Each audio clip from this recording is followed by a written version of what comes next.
गुज़िश्ता रोज़ ये वाक़या इस्लामाबाद के इंटरनेशनल एयरपोर्ट पर पेश आया, जहाँ पर तीन जो लोग थे वो एक पाकिस्तानी लड़की को दुल्हन बनाकर चाइना लेके जाने की कोशिश कर रहे थे। वहाँ एफआई अथॉरिटीज़ जो एयरपोर्ट पे मौजूद थी वो आजकल ख़ासे मुतारिक हुए हैं बहुत से मामलात को लेकर।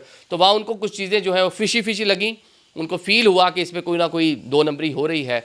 तो इन्वेस्टिगेट किया तो पता चला कि जनाब वो इस लड़की को पाकिस्तान से दुल्हन बनाकर लेके जा रहे थे। इन एक्चुअल वो उसको इंसानी स्मगलिंग कर रहे थे।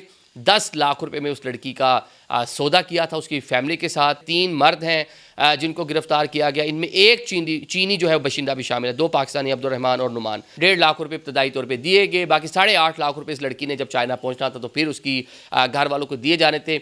सादा लो फैमिली है, शरीफ लोग हैं, गरीब फैमिली है, लोगों की कुव्वते इस्तात नहीं है, बच्चे पॉपुलेशन पाकिस्तान की बहुत ज़्यादा है। जो शादी के हमारे यहाँ मामला, जो जहेज़, जो अखराजात हैं, लोग उसको अफोर्ड नहीं कर पाते। और फिर साथ में इस तरह का ड्रीम चलें, हमने तो कसम पुरसी में ज़िंदगी गुजार ली, हमारा बच्चा सेट हो जाएगा, हमारी बच्ची सेट हो जाएगी, बाहर चले जाएंगे, चाइना चले जाएंगे, तो वहाँ जाके ये अमीर हो जाएंगे, कुछ हमें भी सपोर्ट करेंगे, बाकी बहन भाई जो हैं उनको भी अपलिफ्ट करेंगे, उनकी ज़िंदगी बेहतर कर देंगे। तो ये वो ख्वाब है जो सोच कर जो है फैमिलीज़ जो है वो ट्रैप होती हैं।